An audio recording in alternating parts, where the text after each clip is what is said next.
नमस्कार साथियों, आज की इस वीडियो में मैं आपको एमडीएम का 6 वाउचर एक साथ अपलोड करने का तरीका बताऊंगा। वीडियो शुरू करने से पहले मैं आपको एक चीज़ का शुक्रिया अदा कर देना चाहता हूं। आपके सपोर्ट और प्यार के कारण आज हमारे चैनल में 1000 से अधिक का सब्सक्राइबर है और 6000 घंटा से अधिक का वॉच टाइम हो चुका है और मैंने कल ही इसको मोनेटाइजेशन के लिए अप्लाई कर दिया है। तो वीडियो शुरू करने से पहले आपसे मेरा एक रिक्वेस्ट है, यदि आप भी चैनल में पहली बार आए हैं तो चैनल को लाइक और सब्सक्राइब कर दें ताकि आपका सपोर्ट हमें मिलता रहे। तो चलिए वीडियो को हम शुरू करते हैं। आज हम आपको बताएंगे कि आप एमडीएम का 6 वाउचर एक साथ अपलोड करके वेंडर को पेमेंट कैसे करेंगे। इसके लिए हमने मेकर की आईडी से पीएफएमएस को लॉगिन कर लिया है। अब हम सीधे कहाँ चले जाएंगे, बल्क कस्टमाइजेशन तैयार करेंगे सबसे पहले।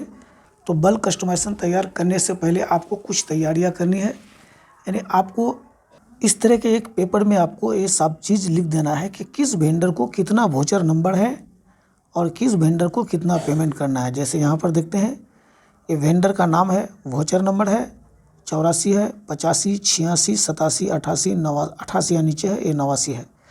और वेंडर का नाम भी यहाँ पर लिखा हुआ है। पहला वेंडर यहाँ पर है, उस वेंडर के नाम से 3 वाउचर है। उसके बाद अगला वेंडर वही है और उसके नाम से अंडा का वाउचर है। और आप जानते हैं कि अंडा का वाउचर को अलग से देने की बात कही गई है, इसलिए वेंडर वही है, इसलिए अंडा का वाउचर अलग से बना दिया गया है क्योंकि ये मद अलग है। अगला है लकड़ी यानी वुड्स का वाउचर है, यहाँ पर ये जलावन का वाउचर है। और अगला वाउचर जो है ये सब्जी का वाउचर है।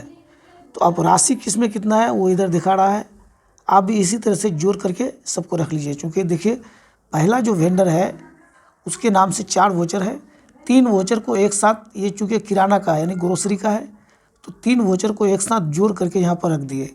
ये काम आप भी कर लेंगे। चौथा वाउचर जो उसी वेंडर का है तो वो अंडा का है, इसलिए उसको अलग से लिख दिए। और अगला जो 5वां वाउचर है वो वुड्स का है, लकड़ी का है, तो वो यहाँ पर लिख दिए। फिर अगला वाउचर जो है वो है सब्जी का, तो वो यहाँ पर नीचे लिख दिए और सबको फिर एक साथ जोड़ दिए। तो अब हमें जो एक्सपेंडिचर बनाना है वो बनाना है 21,940 रुपये का। तो चलिए आज के वीडियो में सबसे पहले हम करेंगे क्या, बल्क कस्टमाइजेशन तैयार करेंगे बहुत ही सरल और आसान तरीके से। जैसा कि आप पहले से ही जानते हैं कि बल्क कस्टमाइजेशन तैयार करने के लिए हम मास्टर्स में चले जाते हैं। ये मास्टर्स का ऑप्शन को हम मोबाइल में जब हम काम करते हैं तो उसको क्लिक करके रखते हैं, थोड़ा सा प्रेस करके। उसके बाद हम चले जाएंगे बल्क कस्टमाइजेशन, यहाँ पर हम थोड़ा सा प्रेस करके रखेंगे। उसके बाद हम बल्क कस्टमाइजेशन यूजिंग एक्सेल, इस ऑप्शन पे नहीं जाना है, मैनेज के ऑप्शन पे चले जाते हैं, इसको क्लिक कर दिए। अब देखिए बल्क कस्टमाइजेशन आपको तैयार करना है। यहाँ पर स्कीम सेलेक्ट कर लीजिए, चूँकि ये मिड डे मील का है इसलिए हम BR6 बिहार प्रधानमंत्री इस स्कीम को हमने सेलेक्ट कर लिया। प्रोजेक्ट सेलेक्ट नहीं होता है, ध्यान देंगे आप। उसके बाद कस्टमाइज नेम, यहाँ पर एक कस्टमाइज नेम यूनिक तैयार कीजिए। इससे पहले जो भी कस्टमाइज नेम आपने तैयार किया था उससे मेल नहीं खाना चाहिए। जैसे इससे पहले हमारा कस्टमाइज नेम यहाँ पर है, देखिए इस तरह का है, तो इससे मेल नहीं करना चाहिए, थोड़ा सा यूनिक सा रखेंगे। तो चलिए हम यहाँ एक कस्टमाइज नेम रख देते हैं। आप अपने हिसाब से कुछ भी रख सकते हैं लेकिन पहले से मेल नहीं करना चाहिए, यही ध्यान रखेंगे। अगला पॉइंट है इसका क्या, ट्रांजैक्शन टाइप। तो ट्रांजैक्शन टाइप में आप कंपोनेंट वाइज सेलेक्ट कर देंगे, थोड़ा सा सर्चिंग लेगा। अब यहाँ पर हम कंपोनेंट सेलेक्ट कर लेंगे।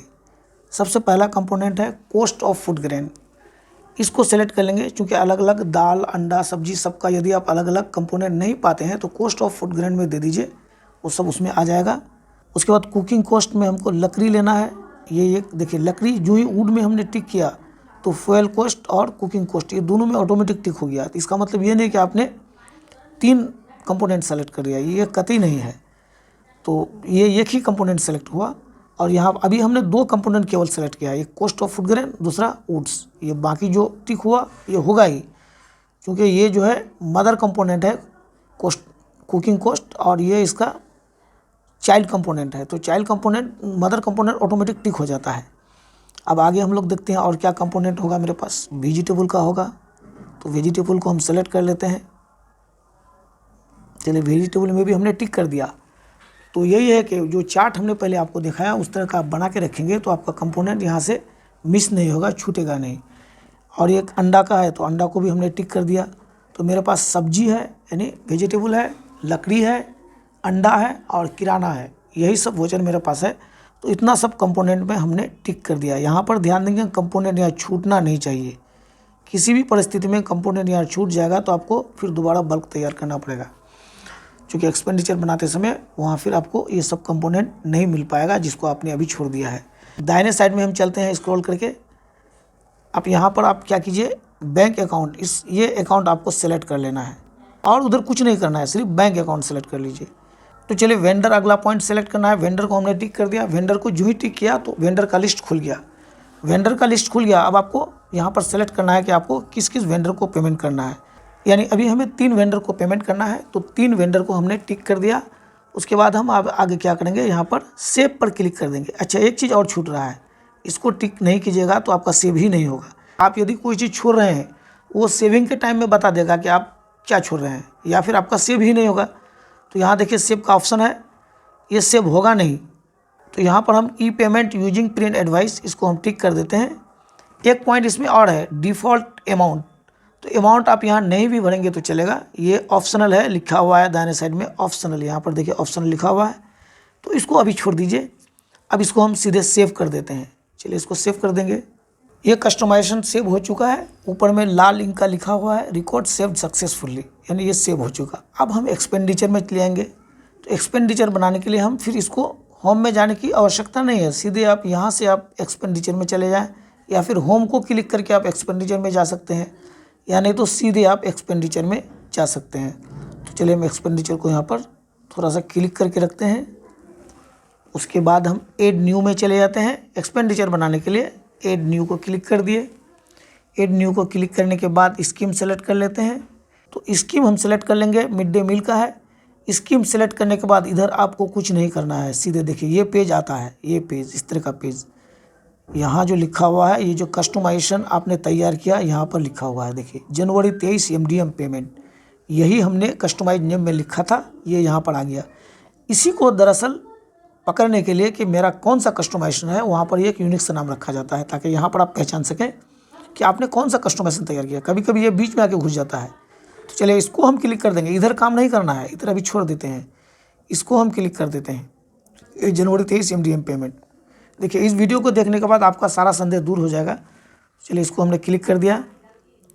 अब लेटर ऑफिस ऑर्डर नंबर, तो यहाँ अपने हिसाब से आप लेटर ऑफिस ऑर्डर नंबर जो भी आप रखना चाहते हैं, कोई प्रस्ताव संख्या हो या वाउचर संख्या हो, वो आप यहाँ पर डाल दें। देखिए यहाँ हमने लिख दिया वाउचर नंबर 84 to 89 जनवरी 23। ये हम याद रखने के लिए लिख दिए इसको, क्योंकि जब भी आप आगे काम करेंगे तो यही लेटर ऑफिस ऑर्डर नंबर आपको दिखाई पड़ेगा।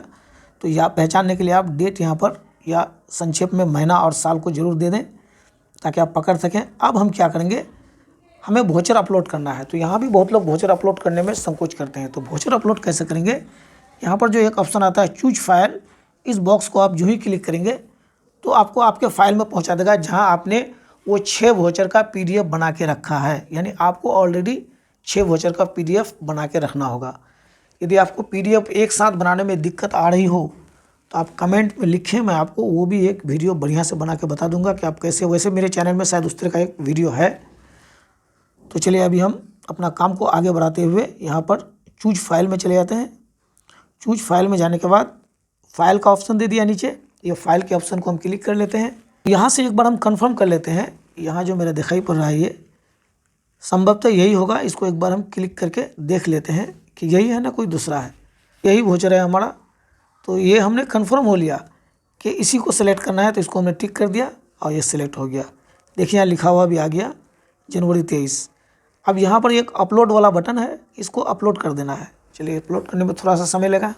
वोचर हमारा अपलोड हो चुका है। अपलोड होने का क्या पहचान है वो मैं आपको बताता हूँ। आप कैसे जान जाएंगे कि अपलोड हो गया, देखिए उसके लिए यहाँ पर देखिए, यहाँ पर नो फाइल लिखा हुआ है और यहाँ पर ये जनवरी 22 यहाँ पर आ गया PDF। तो पहले जब अपलोड नहीं किए थे तो वो इस जगह पे था, अब ये उठ के इस जगह में आ गया। इसका मतलब कि वोचर अपलोड हो गया। अब हम अपना काम को आगे बढ़ाते हुए यहाँ पर एक्चुअल ट्रांजैक्शन डेट सेलेक्ट करते हैं। तो यही डेट हम लोग लिखते हैं, तो इसी को लिख देंगे। यही डेट को हमने लिख दिया। अब आगे है क्या, एक्सपेंडिचर अमाउंट, कितने अमाउंट का आपको एक्सपेंडिचर बनाना है या बनाने जा रहे हैं, वो यहाँ पर आप लिख दीजिए। इसीलिए मैं कहता हूँ कि आप पहले ही एक पेपर में इसको लिख करके रख देंगे। तो देखिए अभी जो हमें एक्सपेंडिचर बनाना है वो 21,940 रुपये का बनाना है। इसको मैंने पहले से तैयार करके रख दिया है ताकि यहाँ पर कोई गलती ना हो। तो 21,940 हम वहाँ पे लिख देंगे। इस बॉक्स को यदि आप नहीं भरते हैं 21,940 अमाउंट तो भी आपका एक्सपेंडिचर बनेगा, लेकिन इसको लिखने से क्या फ़ायदा है वो मैं आगे आपको वीडियो में बताऊँगा। उसके बाद यहाँ पर है नरेशन। तो नरेशन में हमने लिख दिया payment for grocery, vegetables, foods and eggs, यानी अंडा, सब्जी, किराना, यही सब का पेमेंट करना है। जलावन है यानी लकड़ी है, तो ये हमने यहाँ पर लिख दिया।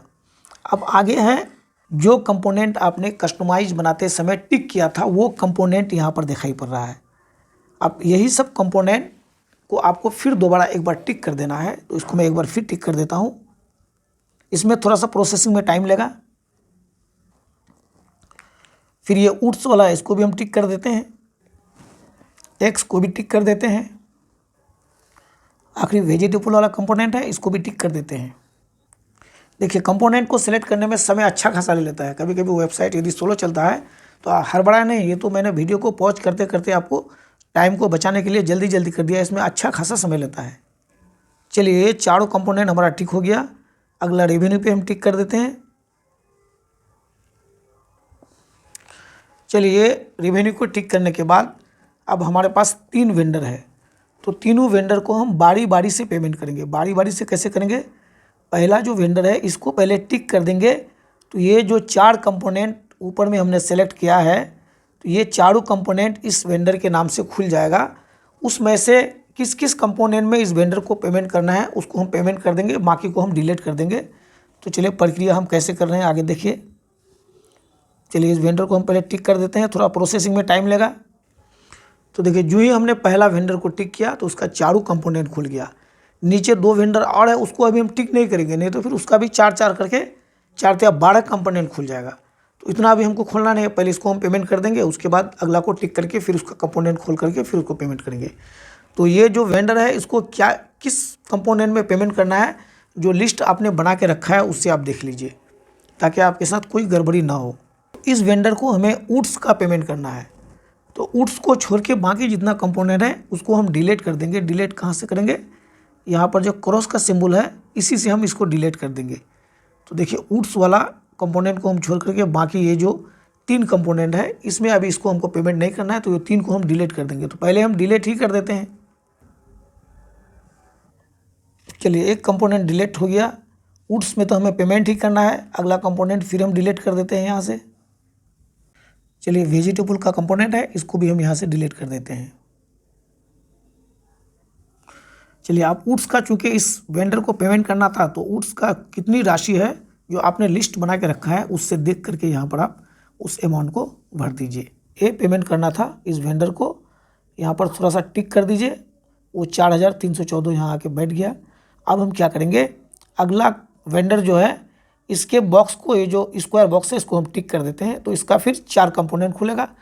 4 कंपोनेंट में आपको देखना है कि इसको किस किस मद में पेमेंट करना है, किस किस कंपोनेंट में करना है, उसको रख देंगे, बाकी सबको डिलीट कर देंगे। चलिए इसको मैं टिक कर देता हूँ। इस वेंडर का भी 4 कंपोनेंट खुल गया। इस 4 कंपोनेंट में किस कंपोनेंट में इनको पेमेंट करना है, बाकी उसको हम छोड़ देंगे, बाकी को हम डिलीट कर देंगे। तो इसे सब्जी पर पेमेंट करना है, यानी वेजिटेबल पर, तो वेजिटेबल को छोड़ करके बाकी सब कंपोनेंट को अभी हम यहाँ पर डिलीट कर दें। देखिए सबसे नीचे है वेजिटेबल, इसको छोड़ देते हैं, बाकी सबको हम ये क्रॉस वाला सिंबल से डिलीट कर देते हैं। अब देखिए बाकी 3 कंपोनेंट को हमने डिलीट कर दिया, केवल वेजिटेबल का कंपोनेंट बचा हुआ है। इसमें जो राशि है वो आप अपना लिस्ट देख करके यहाँ पर भर दीजिए। उसके बाद अगला वेंडर मेरे पास बचा हुआ है, यहाँ सबसे नीचे में, इसको हम टिक कर देते हैं। इसका भी 4 कंपोनेंट खुल जाएगा। 4 कंपोनेंट खुला, 4 में से 2 कंपोनेंट में हमें पेमेंट करना है। वो कंपोनेंट क्या है? एक तो है ग्रोसरी यानी किराना का, जो कॉस्ट ऑफ फूड ग्रेन में हम डाल देंगे। अगला है अंडा का, तो अंडा वाला कॉलम में डाल देंगे। बाकी जो 2 कंपोनेंट शेष रह गया उसको हम यहाँ से सबसे पहले हम डिलीट कर देते हैं। जितना भी एक्स्ट्रा कंपोनेंट था वो हमने डिलीट कर दिया। अब 2 कंपोनेंट बचा हुआ है। इस 2 कंपोनेंट में किसमें कितना पेमेंट करना है वो हम यहाँ पर लाके बिठा देंगे। अब देखिए कॉस्ट ऑफ फूड ग्रेन यानी किराना का जो भी वोचर है, किराना का 3 वोचर है, तीनों वोचर मिला करके 11,319 जो सूची हमने बना के रखा है उसी से देख के मैं इसको भर रहा हूँ। 11,319 रुपया कॉस्ट ऑफ फूड ग्रेन में हमने डाल दिया। अब अंडा का 2,352 रुपया, इसको भी यहाँ पे भर दिए। अब देखिए यहाँ पर जो भी आपने वहाँ पर कॉलम में भरा बॉक्स में, वो सारा यहाँ पर दिखाई पड़ता है। और इसका टोटल ऊपर में वेबसाइट खुद आपको करके दे देता है 21,940। अब पहले जो हमने टोटल अमाउंट भरा था डिफ़ॉल्ट अमाउंट, वो 21,940 यहाँ पर हुआ कि नहीं हुआ, यहाँ से आप मिला लीजिए। देखिए यहाँ भी है 21,940, और यहाँ पर जब आपने कंपोनेंट वाइज सब एक्सपेंडिचर को बॉक्स में लिखा तो यहाँ भी आपका आ गया 21,940। इसका मतलब हमने जो भी एक्सपेंडिचर बनाया वो ठीक है, उसमें कोई गड़बड़ी नहीं है, किसी को कम या अधिक पेमेंट नहीं हुआ है।